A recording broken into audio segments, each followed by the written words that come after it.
querido e santo, eu quero por mais uma vez clamar a Ti nesse altar. No meio da Tua igreja, Senhor amado, com amor nós oramos, porque temos temor à Tua palavra. Senhor, nós estamos aqui para Te adorar, e toda honra, Senhor, toda glória é para Ti. Meu Deus amado, eu quero clamar aos céus e agradecer pela vida do pastor Alisson, Senhor, que nessa noite está, meu Deus amado, sim, adiante desse altar para ministrar a Tua boa palavra. Fala nossos corações, nos ajuda, nos abençoa. Precisamos, somos dependentes da Sua palavra. Meu Deus amado, eu te peço também, abençoa a vida dele, a casa dele, a família dele, Senhor. O pastor, meu Deus amado, que liberou ele para estar aqui nessa noite conosco. Pai amado, somos uma comunhão, somos uma igreja, estamos alicerçados em uma só palavra, Senhor amado, e nos abençoa com a Tua palavra. Em nome de Jesus, Pai, obrigado pela honra e o privilégio que temos de Te adorar. Em nome de Jesus. Amém e graças a Deus. Aplauda o Senhor, igreja.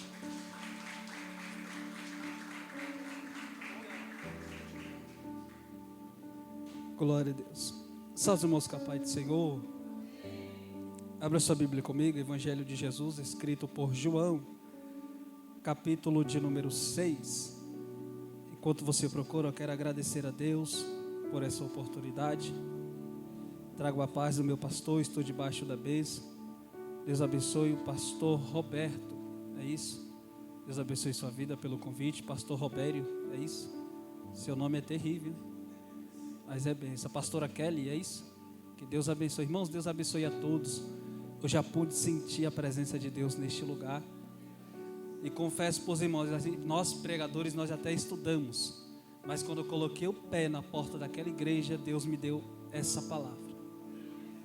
João, capítulo de número 6. Deus abençoe a minha esposa, irmãos. Ela é linda demais. Não foi à toa que eu orei 6 meses sem falar nada com ela. Depois subi um monte de joelho. Quem conhece o Monte Concaia? Fui para lá, irmão, de joelho, quando era barro ainda. Subi 7 dias. Por ela. Estava no propósito. Orando por essa princesa. Ei, mulheres, não aceite menos do que isso. Deus tem coisas grandes e boas para nós. Quanto mais eu orava, mais ela se distanciava de mim. Eu falava, Senhor, eu estou no caminho certo. Porque quando tudo está fácil, desconfie. Quando tudo está dando certo, desacredite. Pensa no cara que é desacreditado das coisas, sou eu. Tem uns amigos que olham para mim e falam assim, você é muito desconfiado. Fala porque é difícil confiar nas pessoas. Então eu sou meio assim, eu não estou 100% confiando em alguém. Mas Deus é fiel, eu orei, nós já vamos fazer 6 anos casados para a glória de Deus. Deus abençoe sua vida, minha princesa, eu te amo. Amém? Irmãos, vamos entrar na palavra. Evangelho de João, capítulo de número 6. O versículo de número 5 está escrito assim: Então Jesus, levantando os olhos e vendo que uma grande multidão vinha ter com ele, disse a Felipe: De onde compraremos pão para estes comerem? Mas dizia isso para o experimentar, porque ele bem sabia o que havia de fazer. Felipe respondeu-lhe: 200 dinheiro ou denário de pão não lhes bastarão para que cada um deles tome um pouco. E um de seus discípulos, por nome de André, irmão de Simão Pedro, disse-lhe: Está aqui um rapaz que tem 5 pães de cevada e 2 peixinhos, mas que é isto para tantos? Amém? Pode se assentar em nome de Jesus.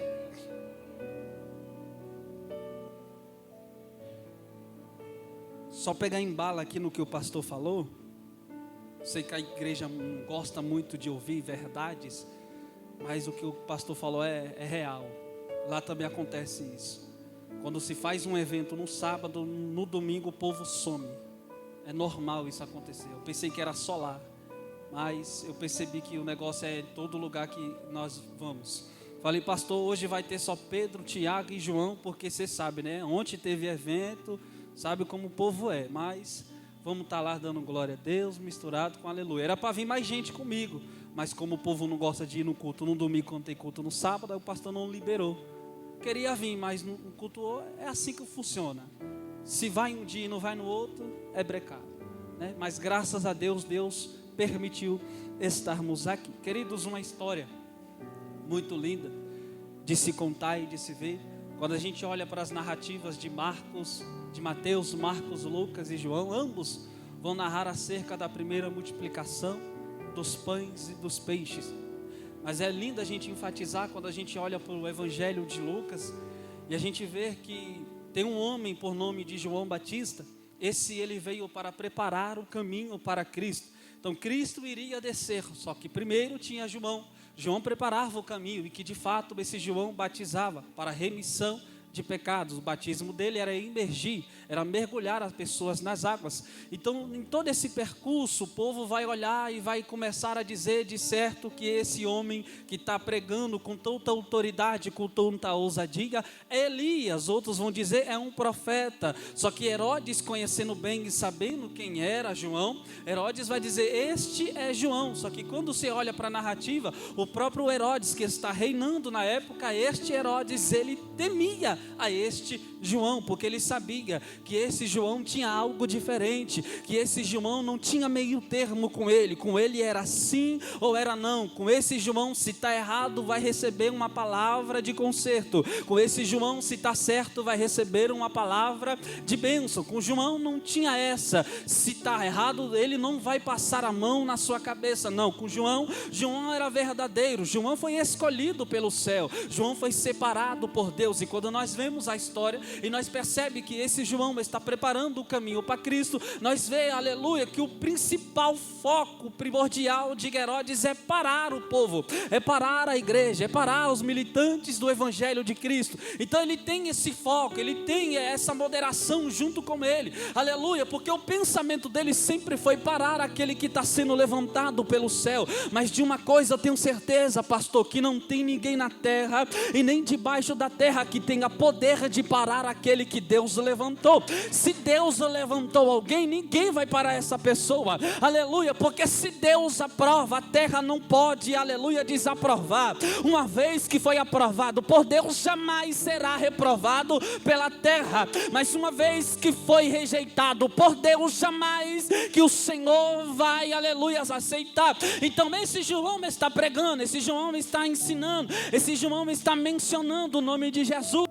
Jesus vai vir, aleluia, que o Salvador da humanidade vai descer, que esse Salvador vai mudar toda a história, vai salvar a todos aqueles que haviam se perdido, todos os pecadores, porque de fato Jesus viria, não para os sãos, mas sim para aqueles que necessitam de arrependimento, sim para aqueles que necessitam ser perdoados os seus pecados, porque até então alguém poderia questionar e dizer, mas quem é este que tem poder para perdoar pecados? Aleluia, porque não lembrar daquele momento, aleluia, que Jesus está dentro de uma casa ensinando, e nesse ensinamento 4 pessoas vai pegar um homem que está acamado, vai fazer ele descer pelo telhado, porque na porta não tem como fazer ele entrar, pela janela não tem como fazer ele entrar. Só que Jesus, entendendo e compreendendo o pensamento de todos que estavam dentro da casa, Jesus vai olhar e vai dizer, por que arrojais nos vossos pensamentos e pensais coisas vãs? Que é mais fácil dizer, está perdoado os teus pecados, ou levanta-te e anda? Jesus disse, ora,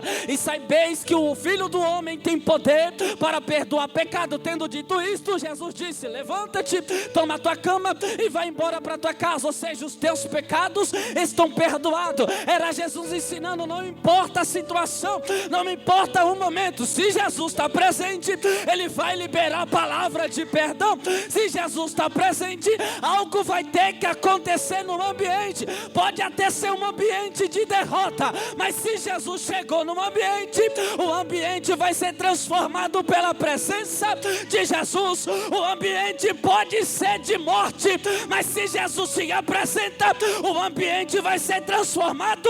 É um ambiente de vida por causa da presença de Jesus.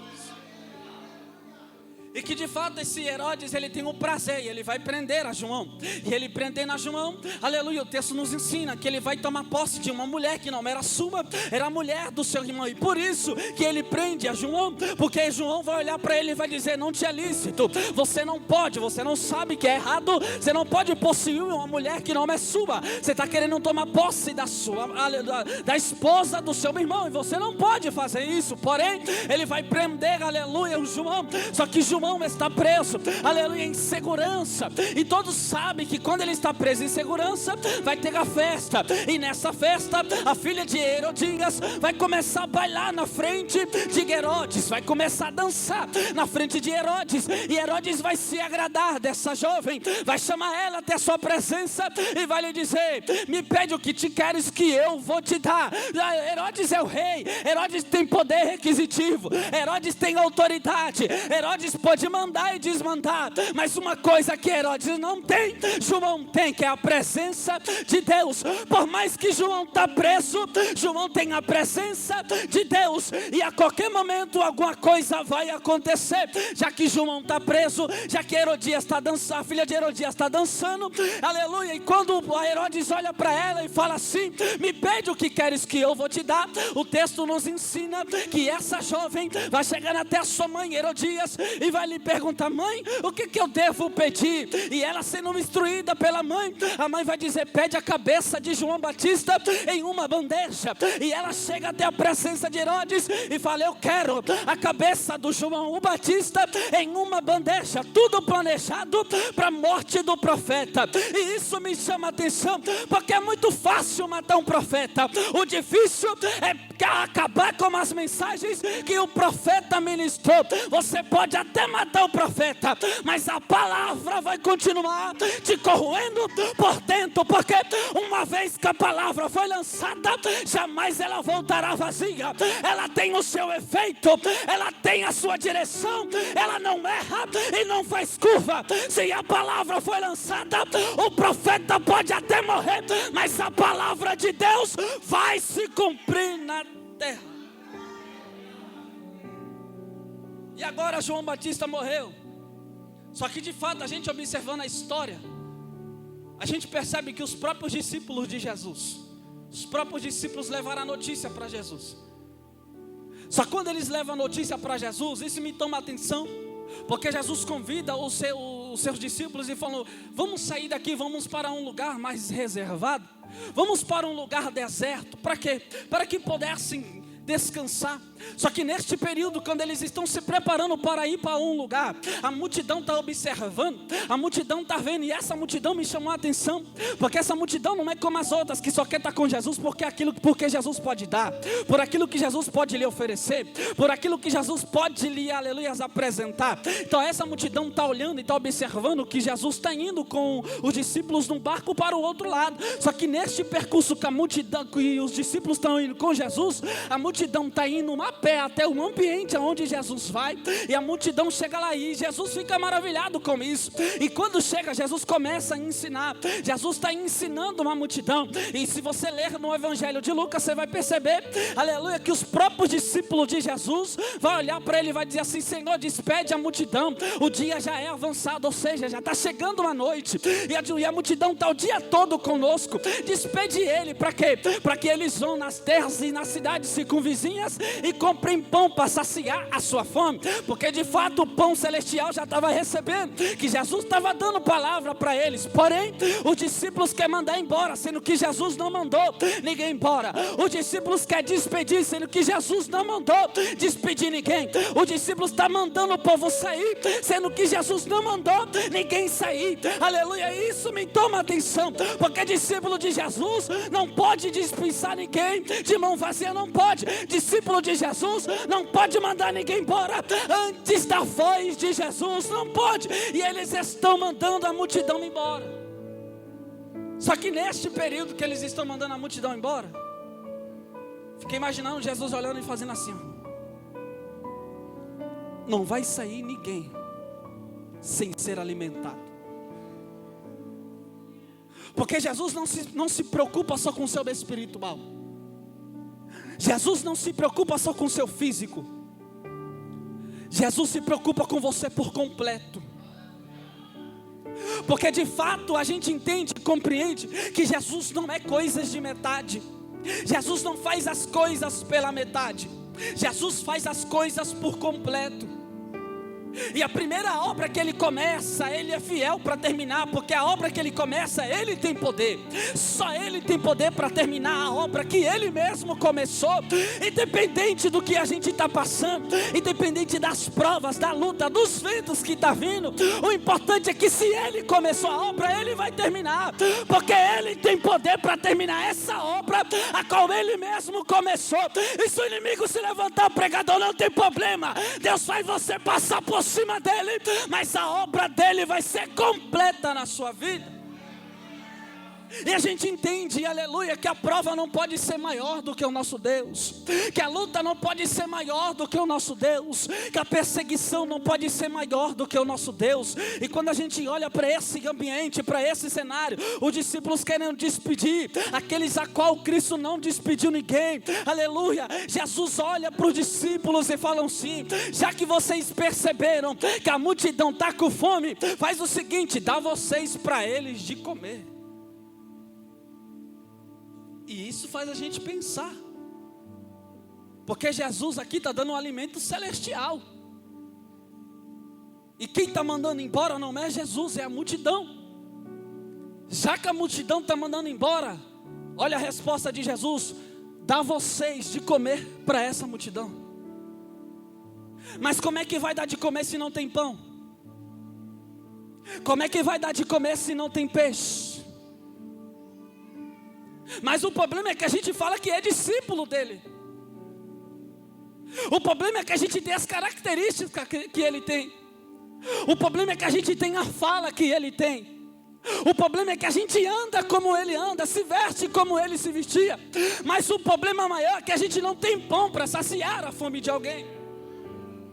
O problema é que a gente não tem peixe para saciar a fome de alguém, ao ponto da gente querer despedir das pessoas. E eu falo, não posso deixar ninguém sair de mão vazia deste ambiente. A maior responsabilidade que um discípulo tem que ter, o discípulo é obrigado a ter pão e ter peixe para alimentar alguém. Quando Jesus fala lá em Marcos 16, ide por todo mundo e pregai, aleluia, toda criatura. Ele não está dizendo classe de pessoa, ele não está dizendo somente para os pastores, não, somente para as missionárias, não. Ele está dizendo para todo cristão, ide e pregai, aleluia. Só sai para pregar quem tem pão para alimentar a fome de alguém. Pensa consigo, você tem pão? A gente não vai pular aqui não, o culto está tão gostoso desde o começo. E eu adoro quando o culto é bem assim, só que é bem espiritual.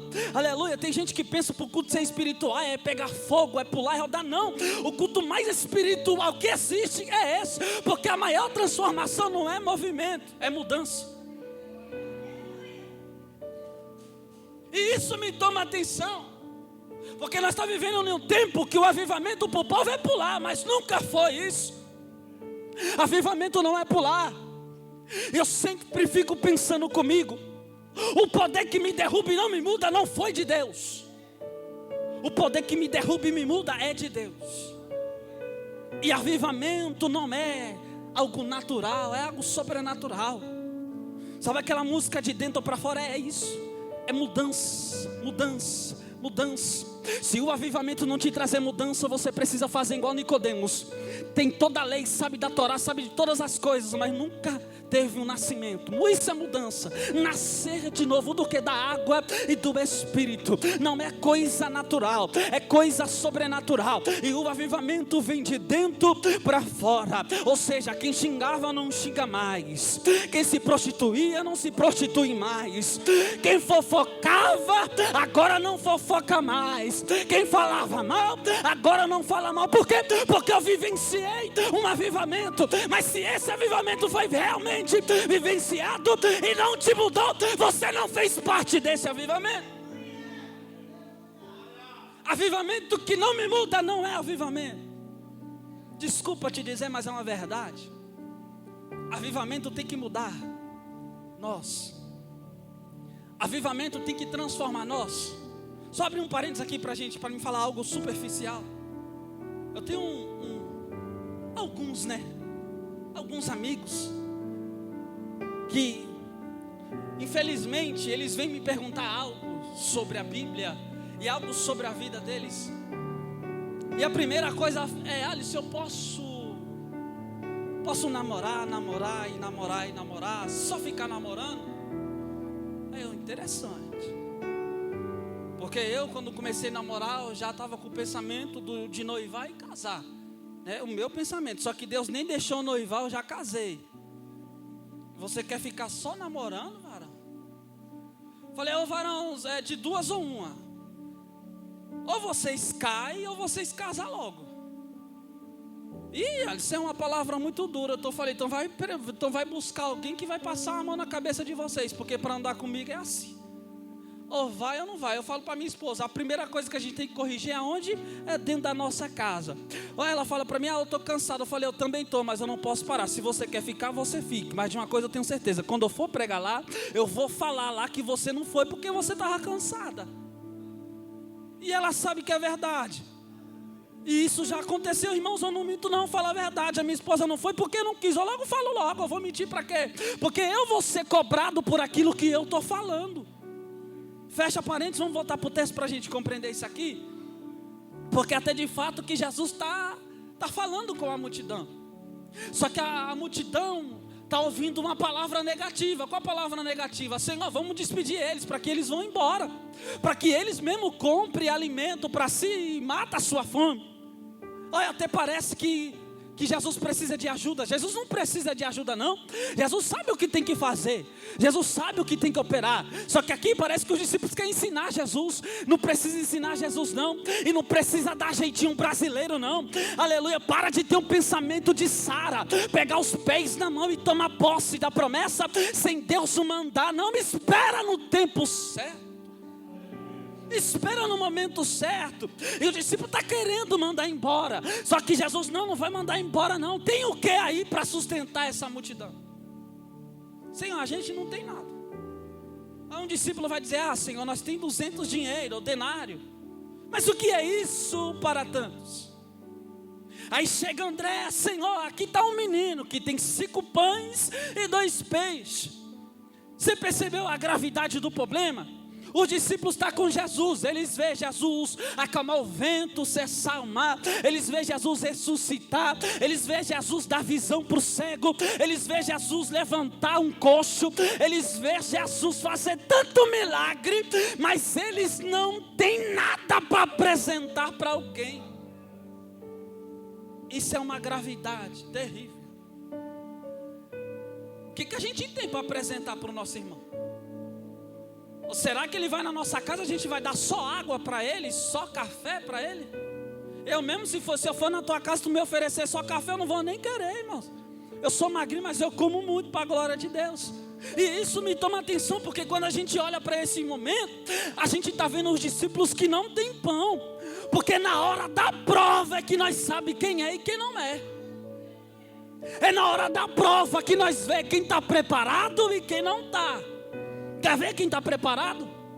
Deixa o demônio se manifestar para ver quem vai pôr a mão. Chama o pastor. E é só ele que tem autoridade? E é só ele que tem que fazer isso? É só ele que tem que expulsar? Lá tem um costume meio diferente. Lá tem um costume meio estranho. O povo fala assim, é os pastores que tem que pregar. Se o pregador de fora não vir, os pastores têm que quebrar. Eu já cheguei quebrando a regra. Falei, vamos quebrar a regra aqui? Quem chamou o pregador? Se o pregador faltar, quem chamou prega. Pronto, resolveu o problema. Simples. Ô irmão, discípulo que não tem palavra preparada para pregar em um culto de domingo não é discípulo. Não é. Me desculpa dizer isso. Discípulo que não tem palavra para ensinar não é discipulado. Você está pregando loucura, tô nada. Paulo está orientando a Timóteo. Timóteo, medita de dia e de noite, para que tu mande prudentemente, milita nessa lei, não se desvia, seja um homem, um marido de uma mulher só, irrepreensível. Timóteo está sendo orientado. Timóteo não tem nem 18 anos de idade e está sendo orientado. Aqui não tem ninguém que tem a idade que Timóteo tinha. a não ser as crianças. E a gente não tem palavra. Só que a gente fala, é muito difícil, não é nada, irmão. Quando Deus quer, o negócio acontece. Deus vai pegar Josias com 8 anos de idade e vai fazer ele ser rei. Sabe o que é isso? Ele ser rei. Aleluia, quando Deus quer, Deus faz, pronto, acabou. Deus entra dentro de uma pequena cidade.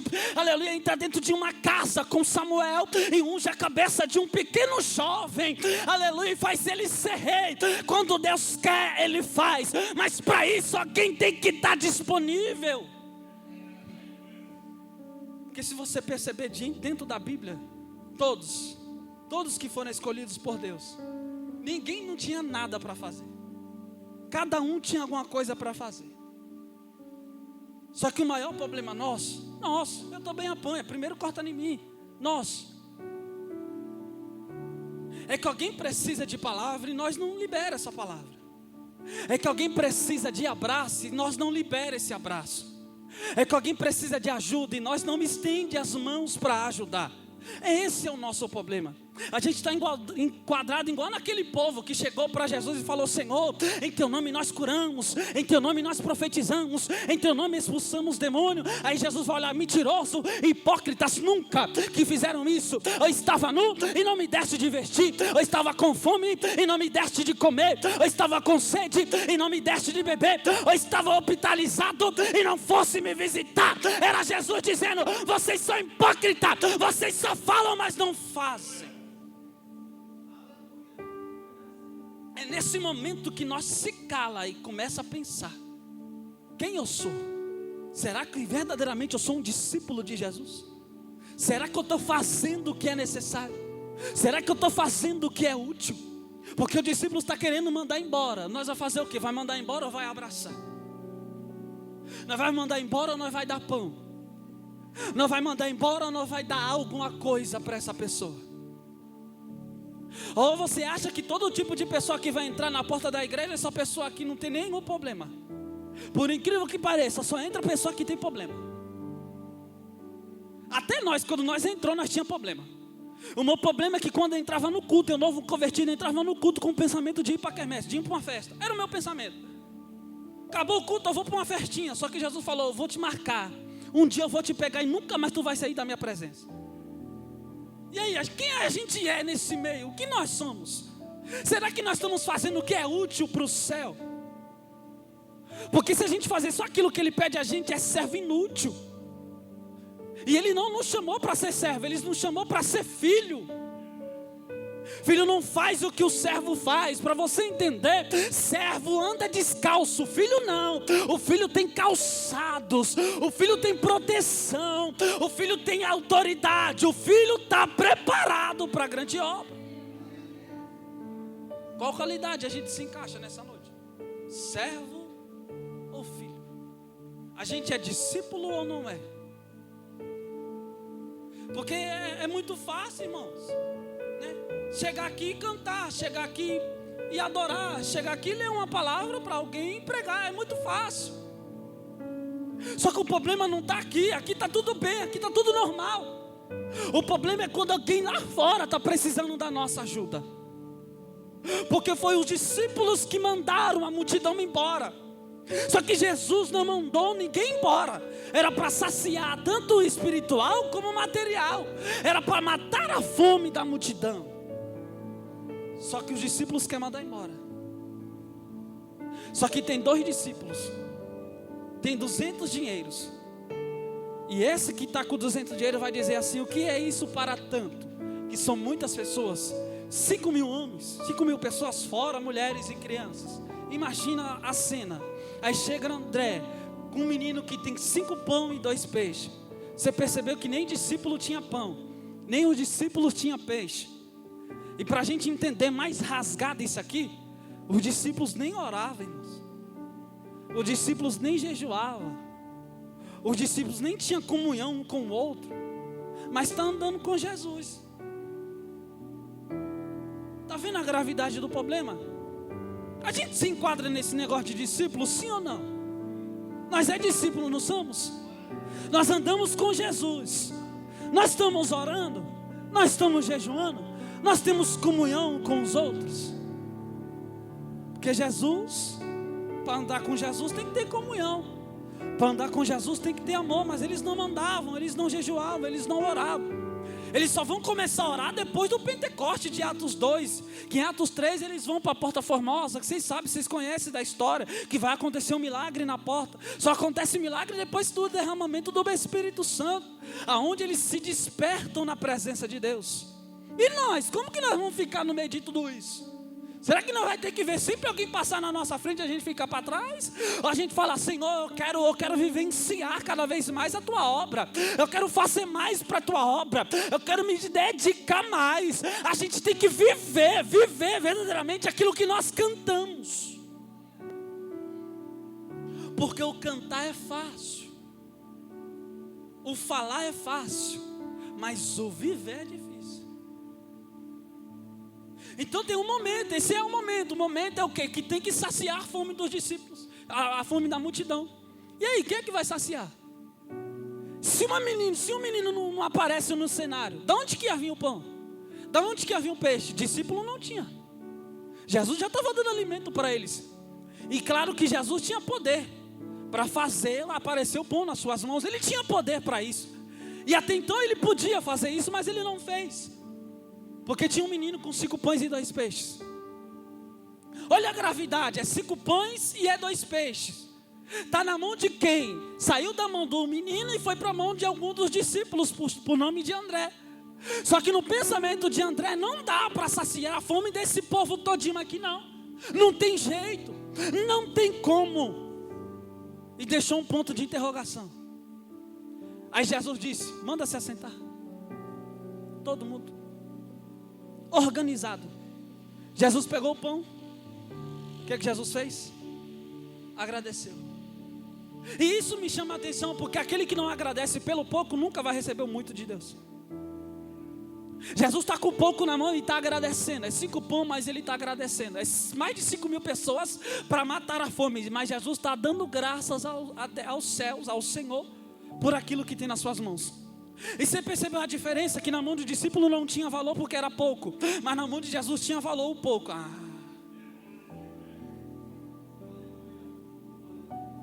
Qual o nosso pensamento no meio de tudo isso?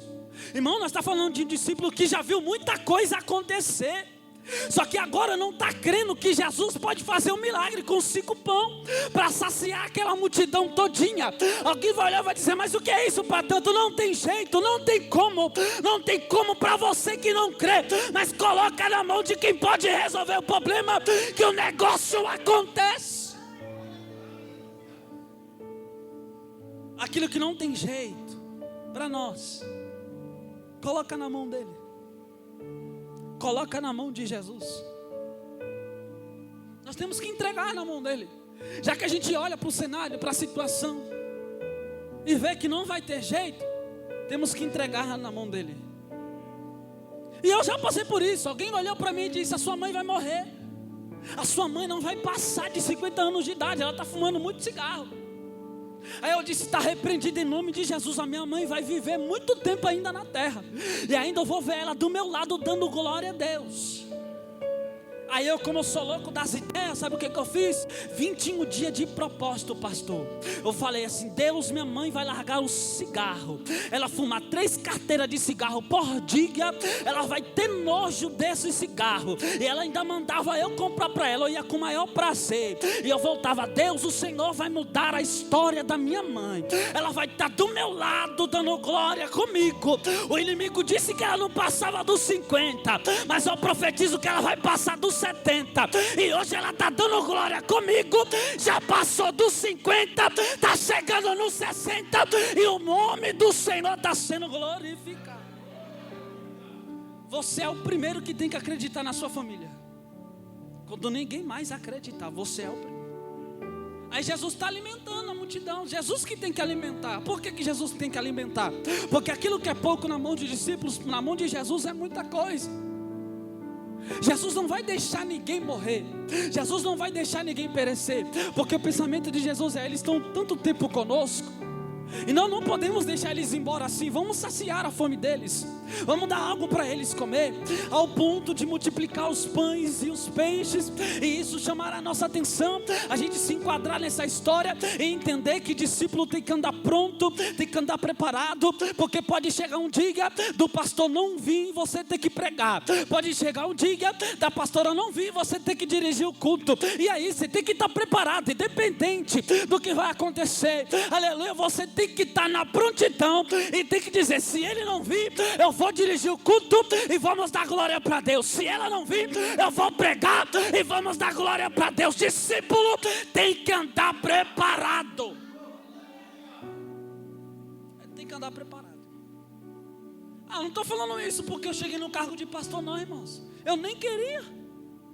Eu, quando eu era diácono, para a gente entender, diácono. Quando eu era diácono, eu cheguei no pastor, a primeira vez que ele me separou para diácono, primeiro dia, falei: pastor, me dá a chave da igreja, eu vou fazer uma cópia, porque eu tenho a obrigação de chegar, abrir a igreja, ver, organizar a casa todinha. Isso é função de diácono e de cooperador, irmãos. Organizar a casa todinha para receber o povo. E quando o culto acabar, o diácono espera todo mundo ir embora. E ele é o último a ir embora. Eu sempre tenho isso comigo. Eu sou o primeiro a chegar e o último a sair.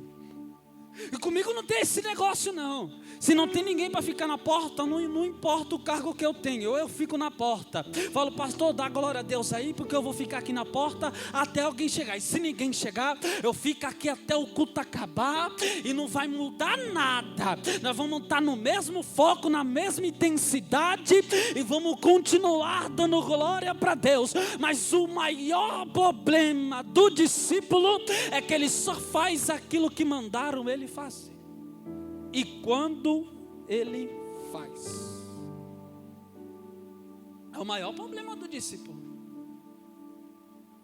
Porque se você perceber em todo o percurso, Jesus não mandava eles fazer nada. Nada. Eles estavam com Jesus. Quem fazia era Jesus. Mas chegaria um tempo que Jesus não estaria mais no meio deles. E eles queriam ter que fazer. Dá para a gente entender que quando o pastor não está, você vai ter que fazer. Não tem por onde correr. Ou você só quer ficar sentado esquentando o banco? Nunca quis ficar sentado esquentando o banco. Eu olho para minha esposa, ela falou para mim: amor, ser mulher de pastor é difícil. Eu falei: por quê? Porque é muito compromisso. Eu falei: se você não quer compromisso, fica em casa, minha filha. Mas a obra de Deus tem que continuar, meus irmãos.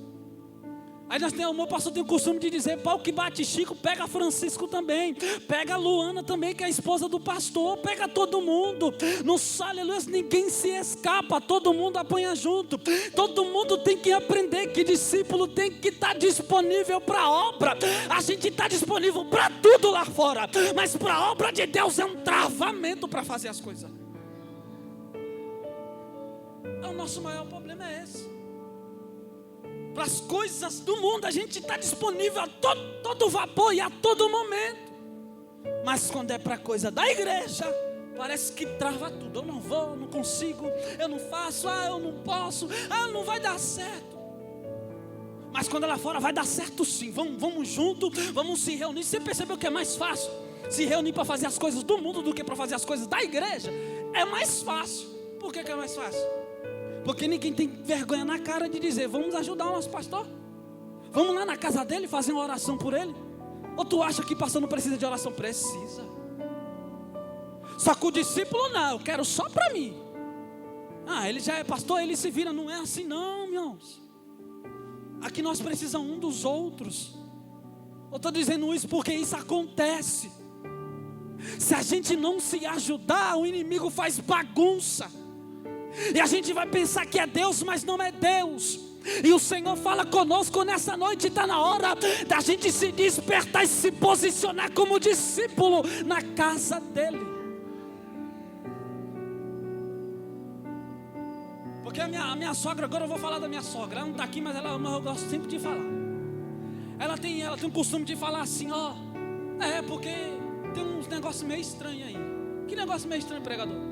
Porque é assim, ó, lá tem um ciclo de oração no dia de quinta-feira. Eu sei que está gravando e eu gosto disso, que é bom que o povo escute também. Tem um ciclo de oração lá de quinta-feira, e no ciclo de oração, né, é as missionárias, de certo, é as mulheres.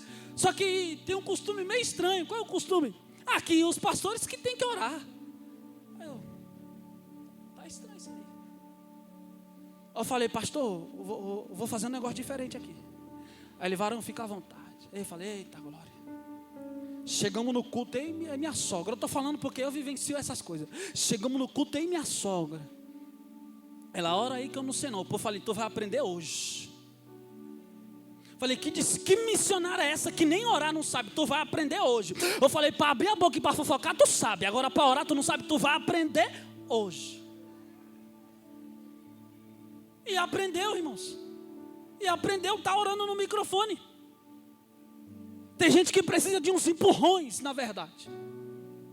É missionária, agora está orando no microfone. Eu tenho medo. Que eu não sei orar direito. Aprende, ninguém nasceu sabendo. Ninguém nasceu, aleluia, igual Jesus nasceu, não. Ninguém nasceu com a sabedoria de Jesus, isso é verdade. Mas para isso tem um aprendizado. Não vai saber tudo da noite para o dia, não. É devagarinho que a gente aprende. Mas eu olhei para ele e falei, você era para dar aula para mim, porque você tem mais de 30 anos na igreja, eu só tenho 12, e você não me dá aula de Bíblia. É um grave problema. Por quê? É o pastor que tem que fazer. É o pensamento dela. É o pastor que tem que orar. É os pastores que tem que orar. Aí teve uma quinta-feira agora, os pastores foram para onde e saiu junto. Meu pastor foi pregar, eu acompanhei ele. Quem teve que orar? E aí? Se o pastor não tiver, ninguém vai orar. Vai ser culto sem oração. Se não tiver o pastor para pregar, vai ser culto sem pregação. Pensa no culto estranho que vai ser. Tem que ter alguém para pregar. Tem que ter alguém para dirigir.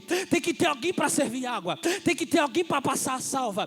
Tem que ter alguém para recepcionar. A igreja é um conjunto e um precisa do outro. Ou seja, se alguém faltou, vamos repor o lugar dessa pessoa. Mas a obra de Deus tem que estar completa para a presença dele ser manifestada na casa. Hoje é o dia do fulano, já que ele não veio, eu não vou fazer não. Hoje é o dia de ciclano cantar, mas já que ele não veio, eu não vou cantar não. A gente tem esse pensamento, é uma verdade. Só que eu não. Minha esposa sabe. Nós temos 3 cultos na semana, terça, quinta e domingo. Se deixar eu vou pregar todo dia. Se falar assim, não tem pregador, eu falo, eu prego. Se ninguém quiser pregar, eu falo, eu prego. Ninguém quer dirigir, eu falo, eu dirijo. Ninguém quer passar água, eu falo, eu passo água. Mas o meu pastor não deixa eu passar água, não deixa eu descer do altar. Eu falo, pastor, se não tiver ninguém para fazer, eu vou lá e faço. Mas eu quero ver a casa de Deus organizada. Porque lá fora a gente é organizado. Na nossa casa a gente é organizado. Mas na casa de Deus quer ser bagunça, não. A casa de Deus é santa. E no lugar santo tem que ser organizado para receber pessoas que precisam de Deus. Os negócios estão invertendo. Não é para inverter esses negócios. A gente tem que ser a diferença. Que discípulo que você está sendo? Talvez você vai olhar o pastor e falar, pastor, não traz mais aquele pretinho para pregar não. Eu não gostei da mensagem. Até então a mensagem não é para você gostar, é para você receber. E a gente percebe em tudo isso que Jesus fez um milagre acontecer. E ainda sobrou 12 cestos cheios. Era quantos discípulos? Quantos? Sobrou quantos cestos? A obra dele é completa. Sabe qual é o problema? É que não tem ninguém disponível. Eita, pregador, jogou água em nós, hein? Esse é o maior problema. Não tem ninguém disponível. Nem os discípulos, nem 12 discípulos que estavam com ele não estavam disponíveis. Porque na hora da prova de saber se eles eram mesmo ou não tinha. É igual as 10 virgens. Você olha assim e fala, nossa, está todo mundo preparado, está todo mundo pronto. Mas na hora que dá o grito, aí vem o esposo, as outras olham, eita, está se acabando, eita, acabou. Vamos pedir para quem tem? Não dá para pedir emprestado. Não dá para pegar emprestado. Tem que comprar, tem que ralar, tem que suar, tem que sacrificar, tem que buscar. Cada um tem que buscar o seu. Porque para entrar lá, o negócio é estreito. E eu ouvi uma frase esses dias e é verdade. o crente vai entrar no céu apanhando. Percebeu isso? Vamos melhorar aqui. O povo de Israel só apanhava, né? E não se ajeitava. Esse povo é nós. Porque toda hora o pai tem que descer na casa e... é assim, ó. Então a gente tem que entender que não é que o pastor de vocês não é chato, não, irmãos. É que eles querem que vocês vá para o céu. Mas vai ter culto que vocês vão ver ele nervoso aqui, mas não é nervoso, é a autoridade de Deus usando ele na correção. E vocês têm que receber essa palavra. Porque o pai só corrige aquele que ele ama. Então eu fico gratificado quando o pai me corrige. Quando vai um pregador lá, Deus desce a lenha e todo mundo falou: eita glória, doeu, mas vai sarar. Doeu, mas é necessário. Doeu, mas vai ter mudança. A gente só entra lá apanhando. Vamos entrar lá apanhando. Então seja um discípulo verdadeiro. Seja um discípulo que faça a diferença. Seja um discípulo disponível. Fala: pastor, pode contar comigo. Eu estou disponível. Mas não fala da boca para fora, não. Esteja disponível mesmo. Esteja pronto mesmo. Esteja preparado mesmo. Porque, irmãos, para nós, a gente apanha muito da Bíblia. A gente está muito fora da Bíblia. A gente temos que se enquadrar cada dia nessa palavra. A gente temos que buscar cada vez mais. Para a gente entender e compreender que viver sem a palavra de Deus não dá. Se isso aqui não mudar a gente, nada vai mudar a gente. Se isso aqui não convencer a gente dos erros, nada vai convencer a gente. Se isso aqui não fazer a mudança de dentro para fora em nós, nada vai mudar a gente. E essa palavra que ela libera labaredas de fogo. E essa palavra que é uma espada de dois gumes, ela é apta para discernir, entender e compreender as intenções do coração. Então não tem como fugir dessa palavra. Então que vocês guardem essa palavra nos vossos corações. A multiplicação aconteceu, mas você não pode deixar de ser um discípulo preparado. Sabe por quê? Só andar com quem tem é bom demais. Os discípulos andavam com Jesus. Jesus tinha, os discípulos não tinham. Só andar com quem tem é bom demais.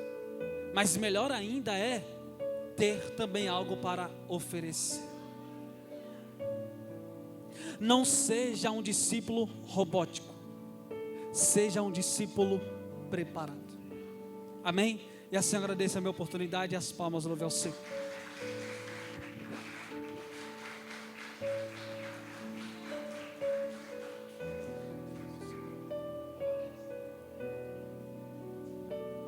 Glória a Deus. Deus abençoe nosso pastor Alisson. Manda paz para o seu pastor. Tá bom? Diga para ele, pastor, que esses problemas que você disse é só lá. Tá bom? Você promete? Vou ver lá e falar: pastor, fui numa igreja, mas os problemas que eu preguei lá só acontecem aqui. Em outra igreja nenhuma acontece isso. Brincadeiras à parte, irmãos. Amém. Pastor Gerlano, quem conhece o pastor Gerlano aqui? Amém. Uma bênção de Deus. Estava tentando lembrar o nome dele, tentando lembrar-los, né? Domingo retrasado, faz uns 2 domingos, né? Nós tivemos a honra de estarmos juntos. Nós te conhecemos em um lugar bom, irmão, na mesa, lá no Estância Caipira, depois de um culto abençoado, lá na Marginal, onde o irmão foi consagrado aquele domingo, né? Glória a Deus. E o Gerlano teve a oportunidade de vir aqui também. Uma bênção de Deus. Eu fico feliz, irmãos, com essa comunhão do céu. Manda paz para ele. E que nós possamos ouvir e discernir o que o céu está dizendo para cada um de nós. Servir ao Senhor, o reino dos céus, é conquistado à força. Ele é conquistado à força, irmão. Não dá para alcançar o céu no conforto. Tem que ir para a guerra. Tá bom? Às vezes o pastor fala algumas coisas, é chato, mas não é para você morrer, é para te ensinar a ser cristão.